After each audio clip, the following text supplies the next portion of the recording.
네, 오늘 정치권 이슈들은 정광재 국민의힘 대변인, 장윤미 더불어민주당 법률위 부위원장과 자세하게 짚어보겠습니다. 어서 오십시오. 네, 안녕하세요. 네, 안녕하십니까. 반갑습니다. 네, 먼저 어제 윤석열 대통령이 거부권을 행사한 해병특검법 문제부터 짚어보겠습니다. 윤 대통령이 해병특검법에 대해서 거부권을 행사하면서 공은 다시 국회로 넘어왔습니다. 김진표 국회의장이 여야 합의가 되지 않더라도 오는 28일에 본회의를 열어서 재표결을 하겠다 이렇게 밝히면서 여야 간 신경전이 고조되고 있습니다. 관련 발언부터 듣고 오시겠습니다. 특검을 거부하는 자가 범인이라고 했던 말은 날카로운 화살촉이 돼서 대통령 자신을 향하고 있습니다. 양심 있는 국민의힘 의원들의 결단을 촉구합니다. 여당은 이제라도 국민의 죽음을 외면하는 나쁜 정치와 결별해야 합니다. 28일 본회의에서 무너진 국가의 책무를 국회가 반드시 다시 세워야 합니다. 집권당이 대통령 호위무사를 자처하며 국민의 뜻을 거부한다면 국민의힘 역시 무도한 정권의 공범으로 역사에 기록될 것입니다.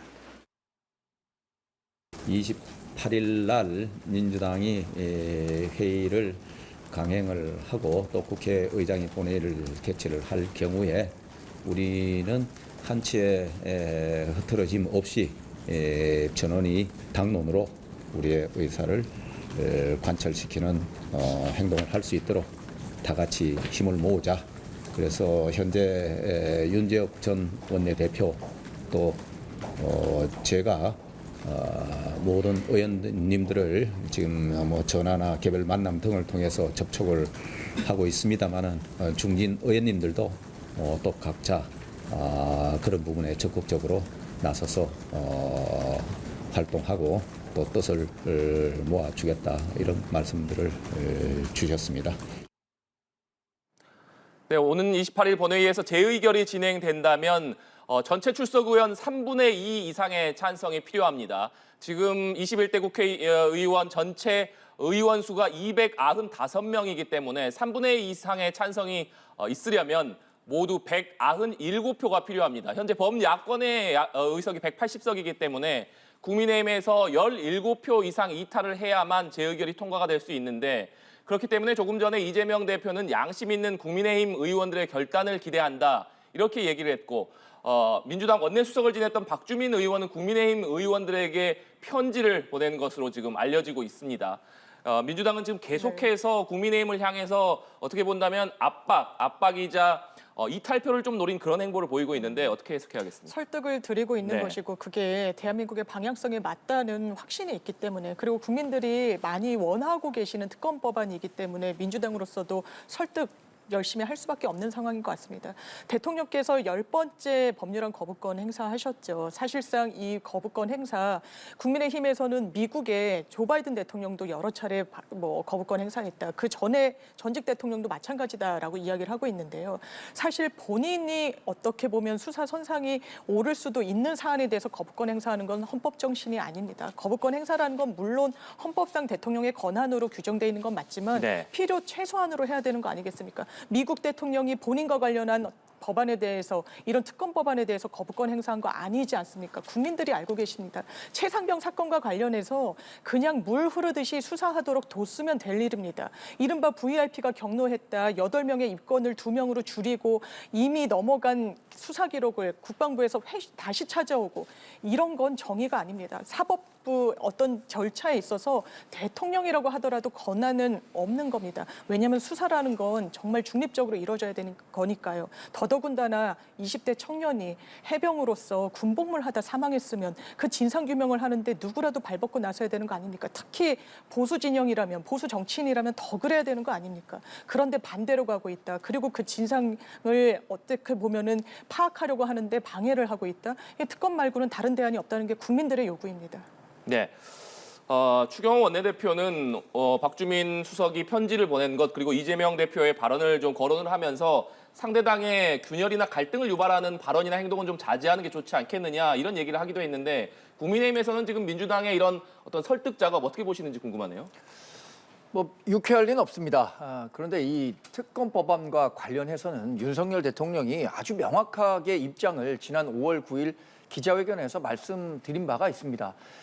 정상적인 공수처와 경찰의 수사 결과를 지켜본 후에 만약에 이 수사 결과가 국민의 의심을 사기에 충분하고 국민적 의심을 해소하지 못했다면 제가 직접 나서서 특검을 주장하겠다라는 말씀을 하셨잖아요.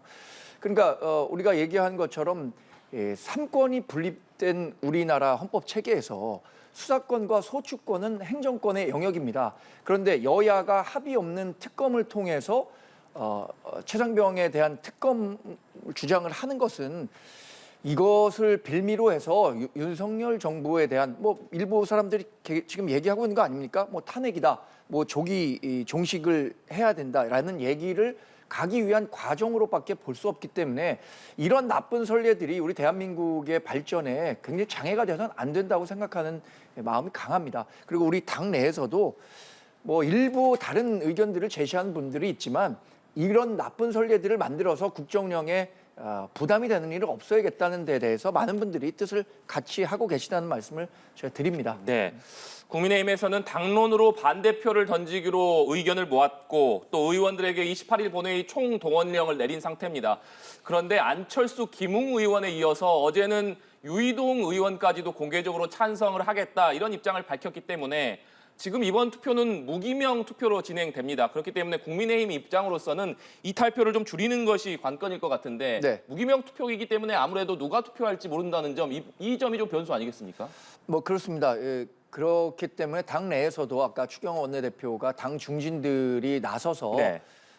이렇게 이탈하는 사람이 없도록 좀 조율을 했으면 좋겠다라는 말씀을 드린 건데 전반적인 기류는 그렇습니다. 우리 당이 이 최상병 특검이 굉장히 안타까운 사건을 진상을 규명해야 된다는 데는 이견의 여지가 네. 없는 거죠. 그런데 그 절차적인 방법에 있어서는 우리나라의 법 체계 그리고 대통령이 갖고 있는 헌법 수호와 이런 전반적인 무게감을 봤을 때 이번 표결이 사실 민주당 내에서도 제가 알기로는 이번에 당장 가결이 돼서 법부로 만들어질 가능성은 없는 것으로 그렇게 판단하고 있는 것으로 압니다. 그럼에도 불구하고 28일 날 본회의를 통해서 하겠다는 것은 이것을 계속 살아있는 이슈로 만들어서 22대 국회에서도 끌고 가겠다라는 여론전의 연장선상에 있다 이렇게 보고 있기 때문에 우리 당원을 비롯해서 우리 이번에 표결에 임하는 21대 국회의원 여러분들이 각자에 맞는 역할을 충실히 해줄 거라고 기대하고 있습니다. 네, 정광재 대변인께서 민주당에서도 이게 통과될 가능성은 높지 않은 것으로 보고 있는 것 아니냐 이렇게 말씀해 주셨는데 어떻게 보십니까? 통과 가능성이 높지 않은 건 객관적으로 사실인 네. 것 같고요. 그렇기 때문에 정치 공세라고는 폄훼에 대해서는 안 된다라고 저는 생각합니다. 민주당이 만약에 정말 정치적인 목적으로 대통령을 공격할 목적으로 특검을 지렛대로 활용한다면 국민들께 응원받지 못했을 겁니다. 굉장한 역풍을 오히려 맞았을 겁니다. 이 사안은 진보와 보수의 이슈도 아닙니다.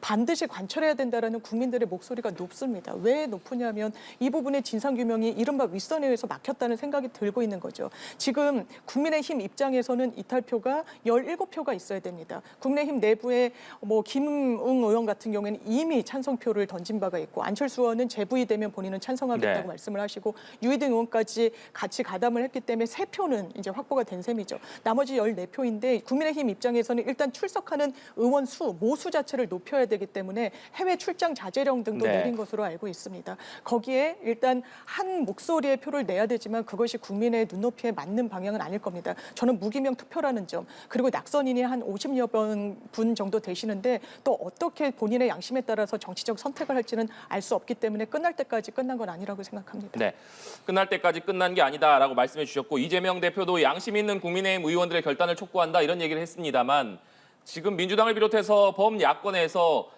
탄핵 얘기까지 나오고 있기 때문에 이 주장이 국민의힘 의원들의 선택에 영향을 미칠 수밖에 없을 것이다 이런 얘기도 있거든요. 어떻게 보십니까? 저는 무슨 말씀인지 알 것 같습니다. 그렇지만 민주당에서 공식적인 단위에서 대통령 탄핵 언급하지 않습니다. 부적절하기도 하고요. 이 사안이 어떻게 갈지는 지금 단정할 수가 없는 겁니다. 물론 조국 혁신당에선 3년은 너무 길다라고 이야기를 하고 있고 이준석 개혁신당 대표 같은 경우에는 T-익스프레스 이러면서 탄핵을 네. 암시하는 발언을 하고 있습니다. 저는 적절하다고 생각하지 않습니다. 이 사안은 사안별로 보는 것입니다. 다만 이 특검에는 대통령을 겨냥하는 부분이 있습니다. 이거는 정치적인 이유라기보다는 이 수사 브리핑을 2시간 앞두고 다 취소됐습니다. 8명 입건해야 된다는 해병대 수사본부의 수사단의 입장이 다 번복이 됐습니다. 심지어 그 당시에 국방부 장관 이종섭 전 장관이 사인까지 한 사안이었습니다. 그렇다면 국무위원회 결재를 뒤바꿀 수 있는 라인은 과연 누구일 것인가? 대통령 그 윗선 이런 부분을 상상할 수밖에 없는 것이죠. 그것이 전제되고 사실상 그 국면에서 대통령실의 안보 라인이 계속 연결을 하고 연락을 취했던 부분들, 그리고 국방부 전 장관에게도 용산이 발신처인 전화가 갔다는 부분이 다 수사 과정에서 확인되고 있는 거 아니겠습니까? 그 과정에서 대통령의 헌법상 법률상의 위반 사항이 중대하게 있었는지는 살펴볼 사안이지 그걸 단정 짓고 그것을 목표로 해서 특검이 진행되는 건 아니라고 생각합니다. 네. 법야권에서 지금 대통령 탄핵 얘기까지 나오고 있기 때문에 네. 이것이 국민의힘 의원들이 선택을 하는데 무기명 투표라고 할지라도 영향을 줄 수밖에 없을 것이다. 이런 얘기들 나오거든요. 네, 당연히 저는 뭐 야권의 이런 정치 공세가 강해질수록 우리 당의 구심력은 강해질 것이라고 보고 있습니다. 사실 이번 사안은 지금 공수처하고 경찰 수사를 하는 과정에서 조금씩 그 진상이 드러나고 있습니다. 그리고 공수처와 경찰의 수사 결과가 나왔을 때 그게 정말 불만족스럽다면 그때 여야 합의로 특검하면 되는 겁니다. 그런데 그걸 뭐 예를 들어서 진실 규명이라는 게 뭐 빠르면 빠를수록 좋겠지만 열심히 하고 있는 상황에서 다른 방향의 의도를 가지고 특검을 한다는 것 자체에 대해서 우리가 동의할 수 없는 거고요. 그리고 이 수사권 자체가 군 형법이 바뀌면서 모두 이 민간 영역, 경찰의 영역으로 바뀐 상황이라는 것을 아마 민주당도 알고 있을 겁니다. 그래서 이게 여러 수사가 진행된다고 하더라도 대통령의 책임을 물을 수 있는 사안이 아니라는 게 굉장히 뭐 법률가들이라면 기초적으로 알 수 있는 사실임에도 불구하고 계속해서 국민 정서에 기반한 공세를 펼치는 것에 대해서 우리 당이 정치적으로 단호한 메시지를 내지 않을 경우엔 정말 그 국정의 혼란이 불가피하기 때문에 당원 여러분들을 비롯해서 국회의원 분들이 그런 합리적인 판단을 할 겁니다. 네. 그리고 개혁신당의 경우에 최근에 허은하 대표가 선출이 됐는데 오늘 허은하 대표가 국민의힘 의원들 이름을 일일이 호명하면서 찬성표를 던져달라 이렇게 요구를 했습니다만 민주당의 장외투쟁 방침에 대해서는 부정적인 입장을 밝혔습니다. 아무래도 개혁신당이 캐스팅 보트가 될 수 있다 이런 얘기가 나오고 있기 때문에 개혁신당의 입장이 좀 주목되는데 정광재 대변인께서는 어떻게 보십니까? 장외투쟁이라는 것은 자신들이 갖고 있는 사실 지금 국회에는 192석 이번에 22대 국회에서 민주당이 거대 야권을 필두로 해서 상당히 영향력을 갖고 있음에도 불구하고 최후의 수단인 장외투쟁 네. 그러니까 국민 정서를 적극적으로 활용해 갖고 하겠다는 건데 법 체계 내에서 자신들이 갖고 있는 권한 내에서 해결할 수 있는 방법들을 모색하는 게 우선이고요. 그러려면 거듭 말씀드리지만 지금 수사가 진행되고 있는 공수처 수사, 경찰 수사를 본 이후에 그래도 만족이 되지 않는다면 제가 장외투쟁을 통해서 여러 가지 이 정치적 압박을 가한다는 것은 이해할 수 있겠습니다만 지금 거대 야당이 선택할 수 있는 방법이 그거밖에 없느냐라는 데 대해서는 저는 의문입니다. 네.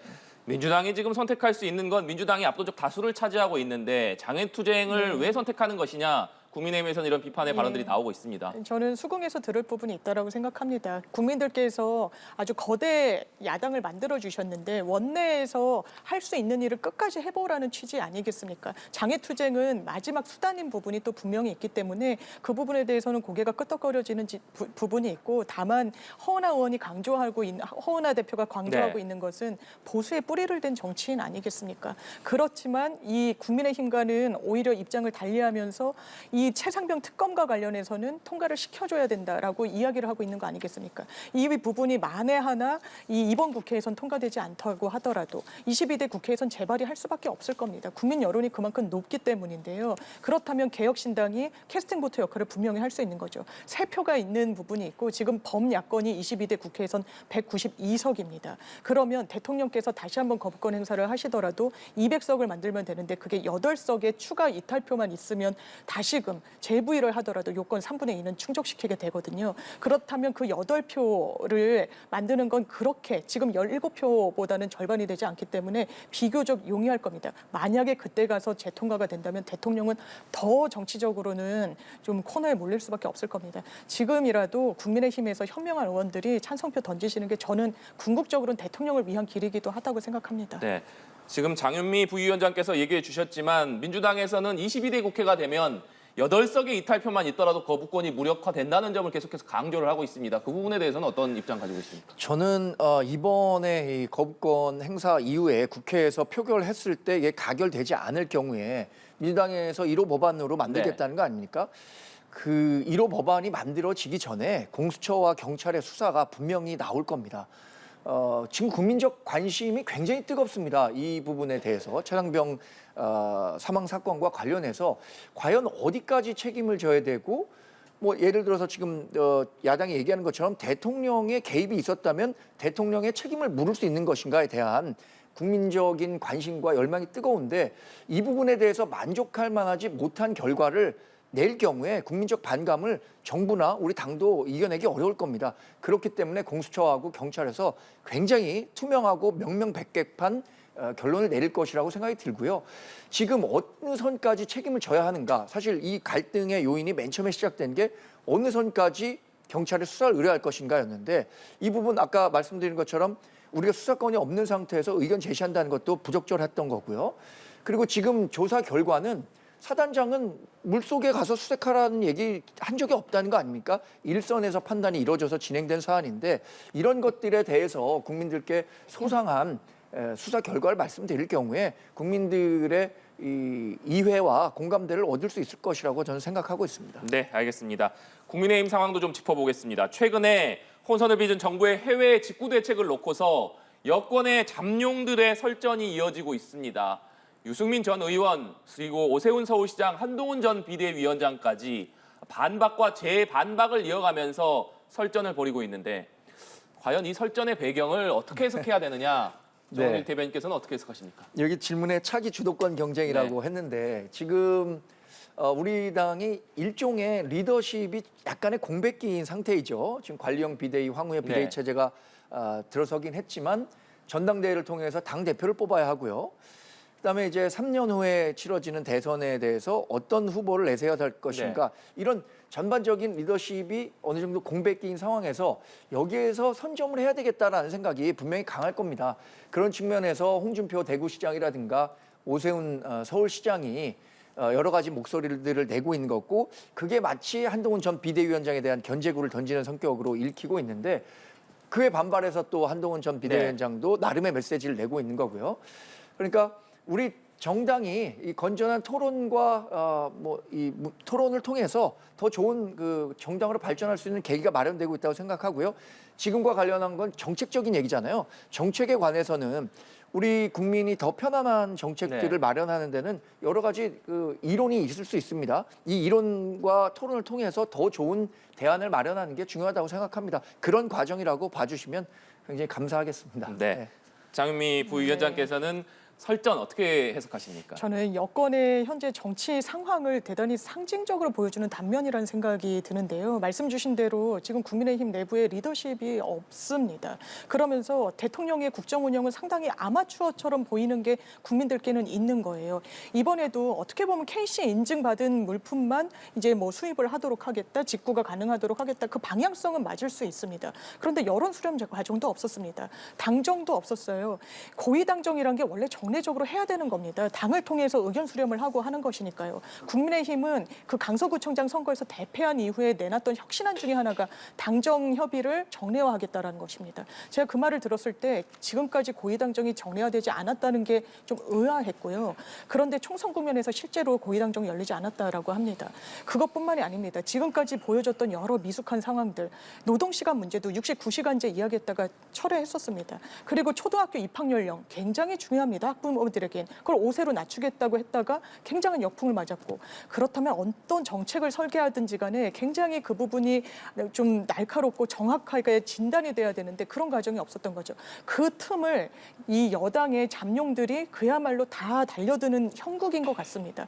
대통령과 관련해서 대통령에 대한 실정, 그리고 국민들이 마음을 제대로 못 얻고 있는 부분에 보완제로서 내가 있다, 내가 바로 그 정치적인 역할을 하겠다라고 해서 한동훈 전 위원장 손을 제일 먼저 든 거죠, 어떻게 보면. 그리고 유승민 전 의원 참전했고 나경원 대표 마찬가지고요. 거기에 또 오세훈 시장까지 가담을 하면서 그야말로 설전이 벌어지고 있는데, 저는 그게 대통령의 국정 운영에 궁극적으로 플러스가 되는 것일지, 저도 기본적으로는 원칙적으로는 이런 논의 자체가 정치권에서 형성된다는 것 자체는 긍정적이지만 이게 여건의 한계를 보여주는 단면이라는 것도 부인하기는 어려워 보입니다. 네. 그리고 홍준표 대구시장이 한동훈 전 비대위원장이 당권을 잡을 경우에 탈당할 수도 있다, 이런 취지의 글을 남기면서 당내에서 비판이 나왔습니다. 그러자 홍 시장이 탈당설에 대해서 가당치 않다, 이렇게 다시 선을 그으면서 다시 한번 한 전 위원장을 비판을 했는데, 일단 홍 시장의 탈당 논란은 어떻게 봐야 될지, 그리고 홍 시장이 이렇게 계속해서 한동훈 전 위원장을 저격을 이어가고 있는 배경은 어떻게 봐야겠습니까? 저도 홍준표 대구시장이 이 탈당을 암시하는 듯한 글을 써서 네. 이것은 좀 너무 나간 발언 아닌가라는 생각을 했는데, 뭐 얼마 지나지 않아서 내가 탈당을 얘기한 것은 아니다라고 말을 걷어들였다는 측면에서는 뭐 그래도 다행히 안도하고 있습니다. 왜냐하면 홍준표 대구시장이 비록 뭐 여러 가지 튀는 행동과 언행으로 당 내에서 일종의 뭐 분란을 일으키는 경우도 있지만, 그래도 30여 년간 보수의 중심에서 많은 역할을 해왔다고 생각합니다. 대선 주자 또 당대표로서 보수의 구심점 역할을 했었고요. 그런데 지금 한동훈 전 비대위원장과 벌이는 갈등은 저는 조금 그 급이 맞지 않는 싸움을 자꾸만 하시는 것 같아갖고, 오히려 이렇게 한동훈 전 비대위원장에 대한 원색적인 비난이 한동훈 전 비대위원장에 대한 책임론, 그러니까 총선 패배의 책임이 있기 때문에 자숙해야 한다라는 여론에서 저렇게 하니까 한동훈 비대위원장은 자꾸 반발할 수밖에 없잖아요. 그럼 한동훈 비대위원장이 반발하는 논리도 맞아, 한동훈 전 비대위원장은 그럴 수도 있겠다라고 공감하는 사람들이 많아지니까 오히려 홍준표 전 대구시장에 대한 비토 여론이 더 강해지는 거 아니에요? 그래서 최근에 논란이 계속 진행되는데 이 과정에서 홍준표 대구시장이 좀 실점을 더 많이 하고 있는 건 아닌가라는 생각을 합니다. 네. 홍준표 대구시장이 한 전 위원장을 비판하면서 쓰는 표현을 보면 어린애라던가 뭐 당을 점령했다던가 뭐 이런 표현들을 쓰면서 강하게 비판을 하고 있습니다.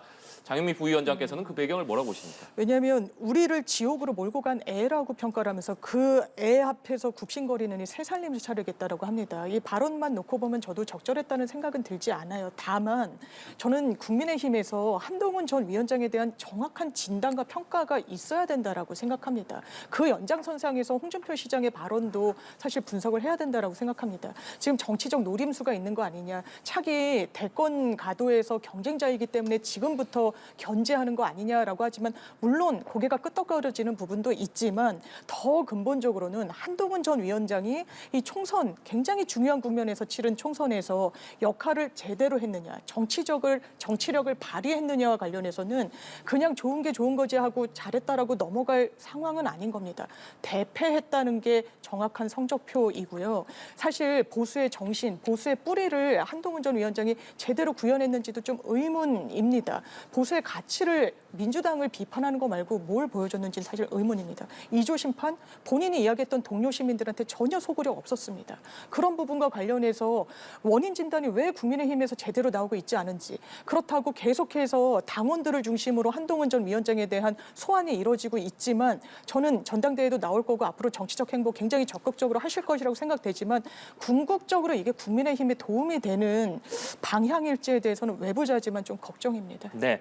민주당 얘기도 해보겠습니다. 국회의장 경선에서 우원식 의원이 당선되고 추미애 당선인이 낙선을 했는데, 그 이후에 민주당 강성 지지층에서 이탈 움직임을 보이고 있습니다.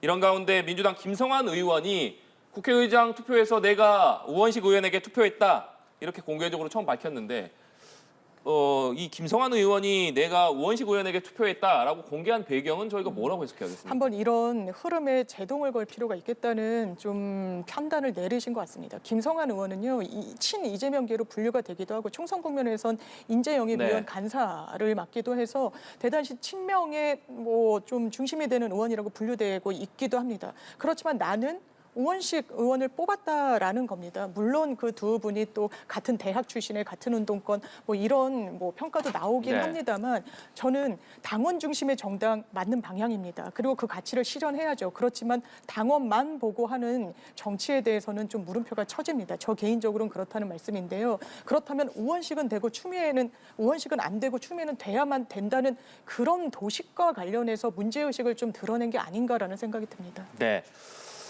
정광재 대변인께서는 김성환 의원이 내가 우원식을 네. 찍었다 이렇게 공개한 배경을 뭐라고 보십니까? 김성환 의원이 자기가 친명이라는 평가를 받지 않으면 이런 용기를 낼 수 있었을까요? 그러니까 자신이 친명이라는 그 색채 또 많은 당원들이 김성환 의원 정도는 친명이다라는 인식을 갖고 있기 때문에 어느 정도 좀 자신감을 갖고 자기의 소신을 얘기한 거라고 생각합니다. 장윤 변호사님 말씀하신 거 전적으로 공감합니다. 지금 우원식 의장 후보를 뽑았던 사람들이 누구냐라고 자꾸 여론몰이가 강해지고 당내에서 분란의 목소리가 나오니까 이런 부분들에 대해서는 나라도 좀 나서서 분위기 전환이 좀 필요하겠다. 나는 비록 친문이지만 친문이 아니죠. 친명인데 네. 친명임에도 불구하고 우원식 후보를 찍은 이유는 이러이러한 데 있다. 이 우원식 후보가 갖고 있었던 민주당의 가치 변함없다라는 점을 당원들에게 한번 강조해주고 싶었었던 것 아닐까라는 생각을 해봅니다. 네, 이 내용도 짚어보겠습니다. 문재인 전 대통령이 최근 발간한 회고록에서 부인 김정숙 여사의 과거 인도 타지마할 방문이 영부인의 첫 단독 외교다 이렇게 자평한 것을 놓고 여야 공방이 이어지고 있습니다.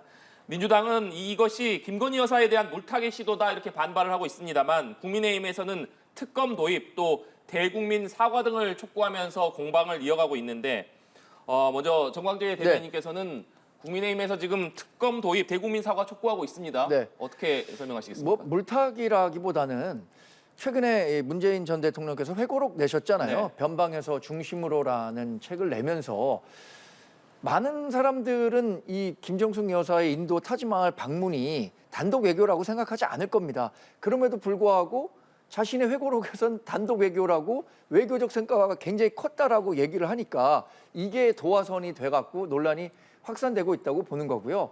여러 가지 이 정황들이 셀프 초청이었다는 게 짙어지고 있는 것 아니겠습니까? 우리가 그러면 김정숙 여사가 가면 어떻겠습니까? 라는 먼저 의사를 타진했고 그러면 김정숙 여사가 와도 좋다라는 게 외교부 측에 지금 얘기가 나오고 그런 경우에는 그동안 전례가 없었던 건데 그야말로 셀프 초청으로 외유성 출장을 다녀온 것 아니냐. 그런데 대통령 아닌 대통령 부인은 사실 저런 그 국비를 쓴다거나 하는 거에 대한 자격 논란에서 자유로울 수가 없는 거죠. 그래서 배현진 의원도 세금 포탈, 세금 낭비 이런 거와 관련해서 특검을 해보자는 얘기를 한 것 같은데요. 아직 전반적으로 특검을 발의한다거나 이런 움직임은 없는 네. 것으로 알고 있습니다. 네. 지금 국민의힘에서 상당히 문 전 대통령 회고록에 대한 공세를 강화하고 있는데 장윤미 부위원장께서는 그 배경 뭐라고 보십니까? 김건희 여사 지우기에 있는 거겠죠. 김건희 여사 특검과 동일선상에서 논의될 사안 자체가 전 아니라고 생각합니다. 물론 뭐 진실 게임처럼 번지는 부분도 있는 것 같습니다. 그렇지만 문재인 전 대통령의 회고록 내용과 이 대담자였던 그 최종구였나요? 어쨌든 최종건, 네. 그 전 차관의 이야기를 종합하면 2018년 7월 달에 모디 총리를 만났다는 겁니다. 인도에서 정상외교가 있었다는 것이고 그 총리가 다시 한번 방문해 주실 것을 구두상으로 요청을 했고 실제로 11월 달에 문재인 전 대통령에 대한 다시 한 번의 초청이 있었다는 겁니다. 왜냐하면 그 현지에서 디왈리 축제라는 굉장히 큰 축제와 허황우 기념공원 개장식이라는 좀 그런 행사가 있었기 때문이죠. 그 부분과 관련해서 실무적으로 외교부 장관을 먼저 초청했는지 아니면 뭐 영부인을 먼저 초청하게 됐는지 여러 그런 실무상의 논의가 있었지만 공식적으로는 김정숙 여사에 대한 초청장이 있었다는 겁니다. 그리고 거기에 따라서 이제 해외에서 나름대로 어쨌든 영부인으로서 역할을 한 겁니다. 저는 김정숙 여사가 아니라 김건희 여사라고 하더라도 이런 맥락에서 해외 순방을 가서 다녀오신다면 그게 받을 거리인지 좀 의문입니다. 특검까지 해야 된다라고 이야기하는 건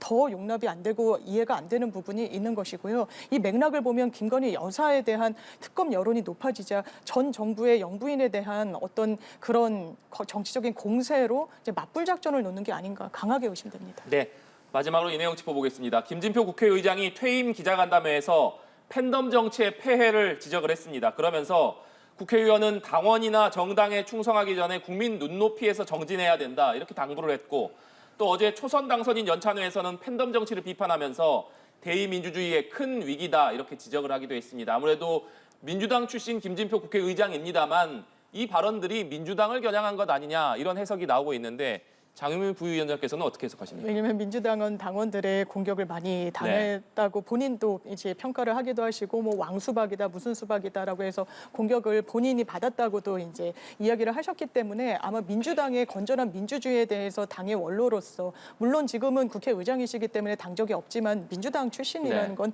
이제 부인할 수 없는 사실이니까요. 이렇게 당내 어떻게 보면은 좀 고언을 한 것이 아닌가 생각 들고요. 민주주의는 기본적으로 정답을 찾아가는 과정이 아닙니다. 나와 생각이 다른 사람과 관련해서 협의를 해나가는 과정인데 이른바 강성 지지층의 어떤 그런 목소리는 과다대표될 위험성이 분명히 있습니다. 민주주의는 민주주의 자가 만드는 겁니다. 그렇다면 이런 부분에 대한 문제의식을 저는 민주당이 새길 필요가 있다고 생각합니다. 네, 정광재 대변인께서는 김진표 국회의장의 발언 어떻게 들으셨습니까?